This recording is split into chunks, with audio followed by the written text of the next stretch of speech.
The Rock explains what Keanu Reeves' Hobbs Shaw role would have been. Dwayne Johnson has revealed what Keanu Reeves' role in Fast and Furious Presents Hobbs Shaw would have been, and why things didn't work out. The first Fast and Furious spin-off, Hobbs Shaw, follows its namesakes Johnson and Jason Statham as they're forced to team up and save the world.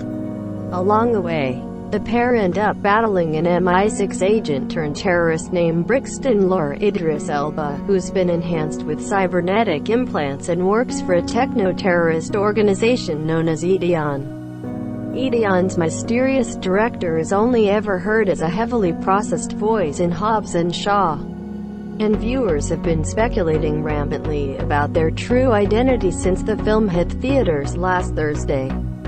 Some have even guessed that the director is really the Fate of the Furious villain Cypher, Charlize Theron, and that next year's Fast and Furious 9, which Theron is officially returning for, will confirm as much.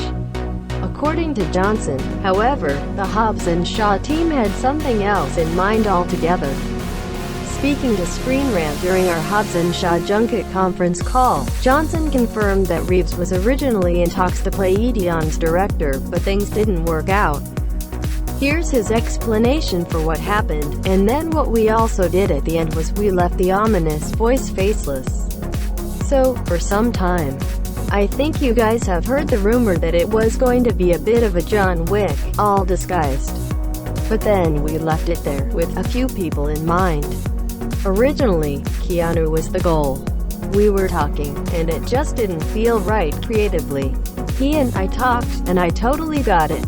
And it wound up being the best thing, so now we leave that open for the future. Reeves, of course, has enjoyed a resurgence in popularity since he starred in 2014's cult hit-turned-franchise starter John Wick, a film that, as it happens, was co-directed by Hobbs Shaw Helmer David Leitch, who was uncredited.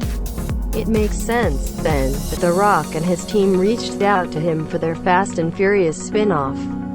After all, the larger franchise has been on a mission to add more and more big names to its ranks over the last decade, with Johnson and Theron among the A-listers who've signed on for recurring roles in that time.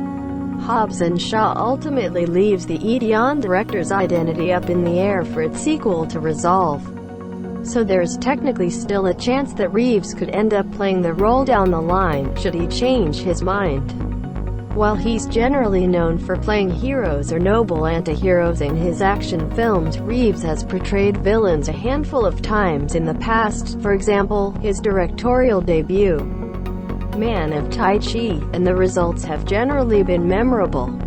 Of course, Johnson didn't mention why the role of Ideon's director didn't feel right creatively for Reeves, so it might not have anything to do with the character being the bad guy. Still, that would have been quite the cliffhanger, having Hobbs Shaw end with the reveal that John Wick himself is coming for the movie's leads. Here's hoping that Hobbs Shaw 2, assuming it happens, has something similarly impressive up its sleeves.